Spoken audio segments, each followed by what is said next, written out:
48 hours ago, everything changed. United States Central Command struck Kharg Island without warning. This is Iran's economic spine. 90% of every barrel Iran sells leaves from this island. Not a skirmish, not a negotiation. A direct assault on the Islamic Republic's financial lifeline. Within 6 hours, oil crossed $112. Within 12 hours, 3 carrier groups repositioned in the Persian Gulf. Within 24 hours, Tehran issued a statement that stopped Europe cold. This is no longer a regional conflict. This is an economic confrontation with no visible exit. The decisions made in the next 72 hours will shake the global economy. Kharg Island sits 50 kilometers off Iran's southwestern coast. Almost nobody outside intelligence circles knew this place 2 weeks ago. Today, it is the most consequential piece of land on Earth. 47 kilometers of undersea pipeline feed Iran's inland crude directly to this island. Storage tanks hold 18 million barrels at full capacity. Deepwater jetties handle the largest supertankers on Earth. On a normal day, 1.5 million barrels leave from here.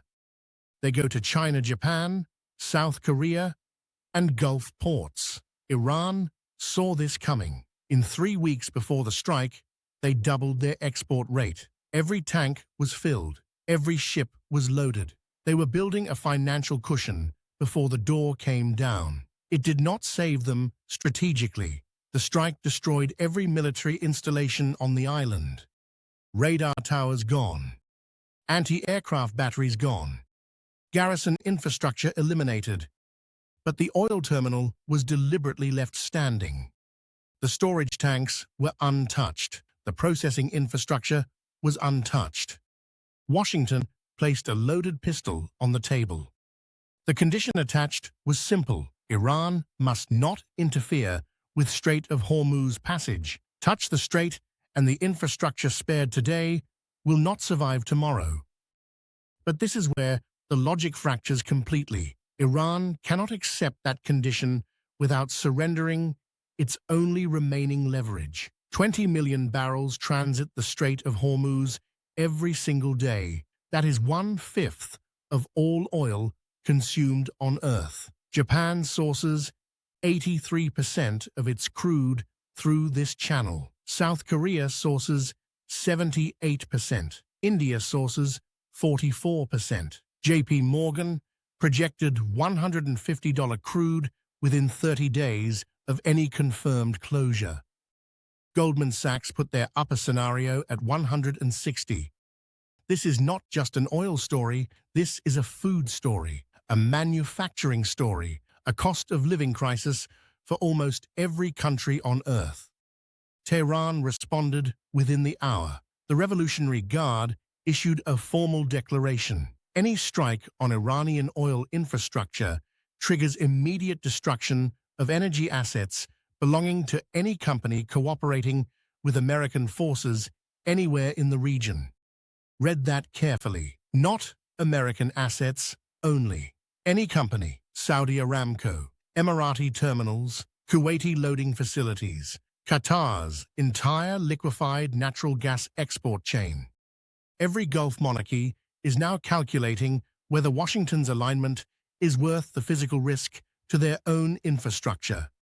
And here is where the trap closes simultaneously on both sides. America declared that touching the strait means destruction of Kharg's oil infrastructure. Iran declared that touching Kharg's oil infrastructure means destruction of regional energy assets. Each side's condition is the other side's trigger. This is not deterrence. Deterrence requires uncertainty about whether the other side will act. Both sides have now stated clearly that they will act. This is a countdown with both parties holding the detonator. American business absorbed the news with controlled panic. 3 major energy companies convened emergency calls within hours of the announcement. Manufacturing logistics chains sourced from Gulf suppliers began stress assessments immediately. The U.S. Chamber of Commerce called for diplomatic channels to remain open.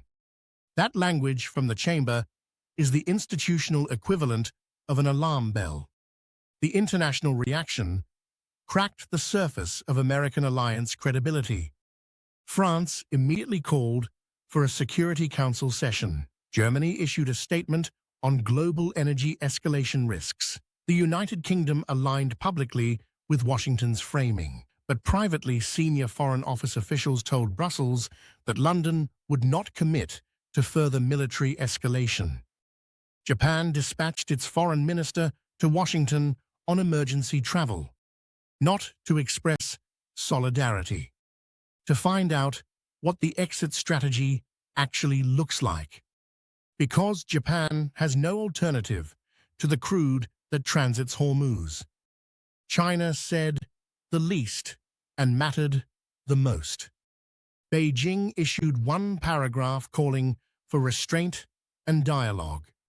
What Beijing did not say publicly was that Chinese refineries are built specifically for Iranian heavy crude. Switching grades means significant operational delay and cost.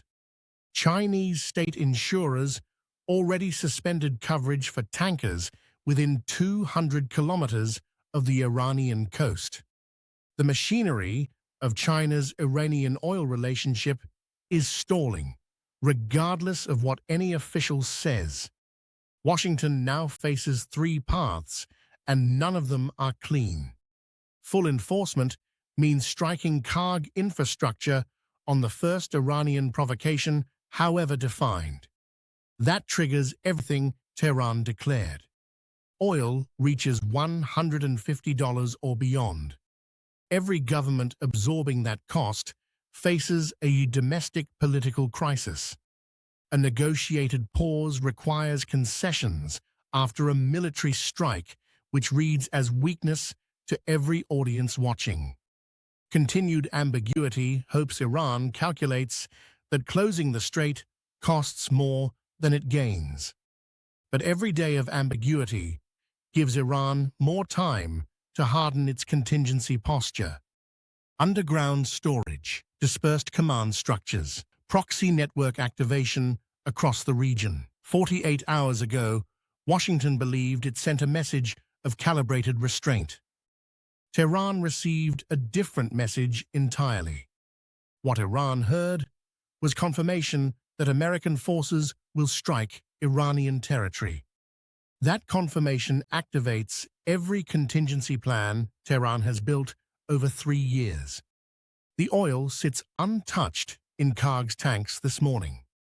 The strait remains open this morning. The carriers are in position this morning, and in the narrowing gap between what each side declared and what neither has yet done sits the only window for an exit. That window closes a little more with every hour that passes.